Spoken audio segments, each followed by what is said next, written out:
Senador Jesús Murillo Caram, secretario general del Comité Ejecutivo Nacional de mi partido, el Revolucionario Institucional.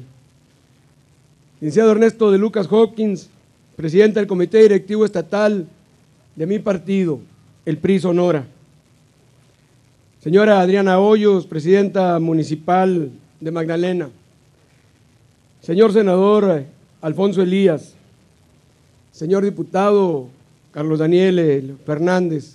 Señoras y señores presidentes municipales, señoras y señores diputados locales, don Luis, con el afecto y el cariño, señoras y señores.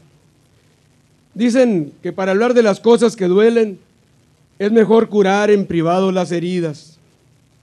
Pero hoy es imposible evitar hablar de un dolor, de una herida que en privado siguen curando un padre y una madre.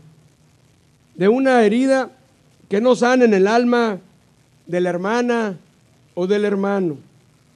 De una pérdida y de un vacío que se aferran a la esperanza de lo que pudo haber sido o de lo que aún puede ser. Hoy hace 14 años que la vida de un hijo, de una hija, de una esposa, cuyo aliento también descansa, quedaron marcadas por las balas del odio, por las balas del rencor. Todas las muertes son distintas, pero todas duelen igual. No las hay ni más ni menos penetrantes. Todas las muertes son profundas y continuamente dolorosas. Después de ellas ya no se puede, ya no podemos ser los mismos. Por eso la muerte, la maquinación, el asesinato de Luis Donaldo Colosio dejó marcado un antes y un después en la vida de millones de mexicanos. En millones de mexicanos de todas las edades, de todas las ideologías y de todas las condiciones sociales. Su crimen sigue cobrando facturas a la vida económica, política y social de nuestro país. Lo sigue haciendo porque no solo se acabó con la vida de un hombre, también se truncó la visión de un proyecto transformador, la visión de un México con hambre y sed de justicia. Luis Donaldo pidió prestado a sus hijos y a los hijos de todos nosotros un México para el que tenía claro el rumbo y la dirección. Hace 14 años ofreció un cambio con rumbo, con responsabilidad, con paz, con tranquilidad. Hace 14 años ofreció un cambio sin aventuras políticas, sin saltos al vacío. Luis Donaldo propuso reformar el poder para establecer una nueva relación entre el ciudadano y el Estado.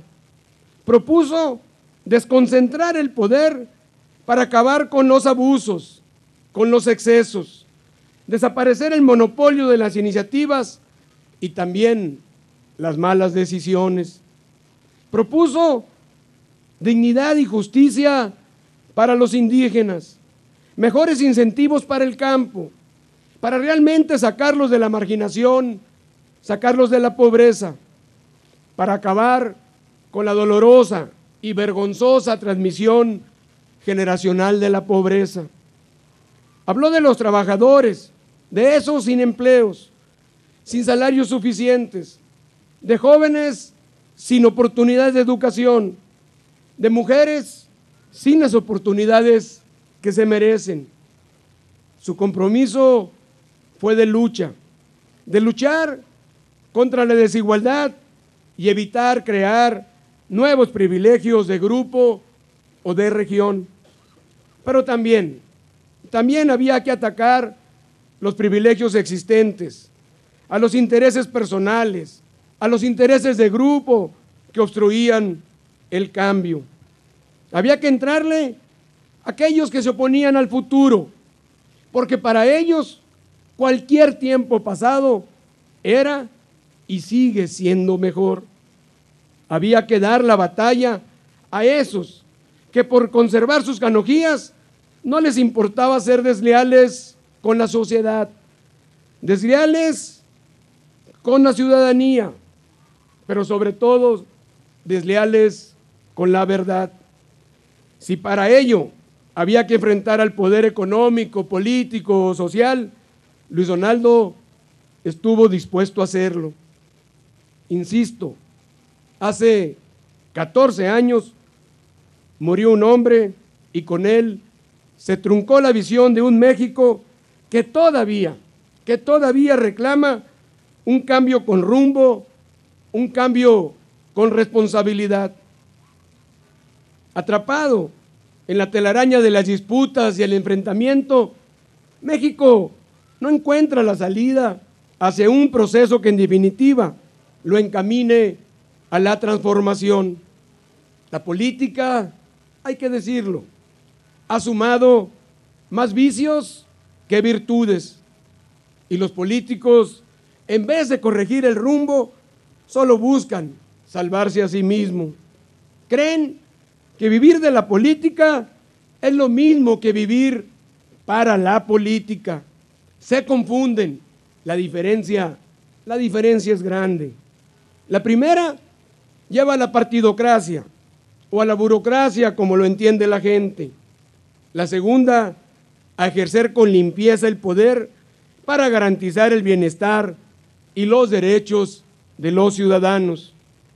Vivir de la política es rescatar los privilegios que se tienen, aumentando el gasto de la democracia en nuestro país, mientras que vivir para la política es saber trazar con claridad la línea que separa los intereses privados de las responsabilidades públicas.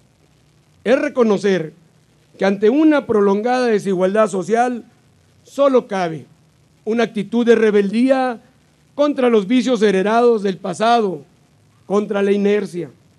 Solo cabe una actitud muy sonorense, como la que dio origen al movimiento armado que más tarde germinó en la Revolución Mexicana.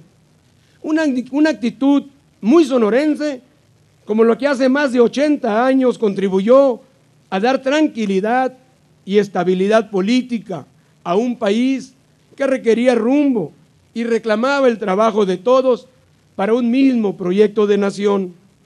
Hablo de la misma actitud que transformó la lucha descarnada por el poder en una lucha de argumentos, de ideas, de propuestas y de legítimas aspiraciones, que le apostó a las instituciones más que a las personas, que le apostó al imperio de la ley y no a la discrecionalidad o al abuso del poder. Y desde luego que también me refiero a la actitud que asumió otro sonorense para renovar las aguas y modernizar a nuestro partido, al revolucionario institucional. Después de ese último y exitoso esfuerzo modernizador y a la muerte de Luis Donaldo, la política dejó de acumular ganancias y se empezaron a sumar las pérdidas. En el partido nos acostumbramos a vivir de lo conseguido y dejamos de conseguir cada día más. Perdimos la presidencia de la República y ahora nos encontramos en un nada honroso tercer lugar. Posición, por cierto, muy cómoda para quienes quieren seguir viviendo de la política. Pero para quienes queremos rescatar a la política y no a los políticos, no es honroso de ninguna manera ser un partido bisagra que vende caro su amor a cambio de más privilegios personales. El priismo sonorense, de a de veras, el que se forja en Sonora, ha demostrado que es posible cambiar y ponerse del lado de la gente.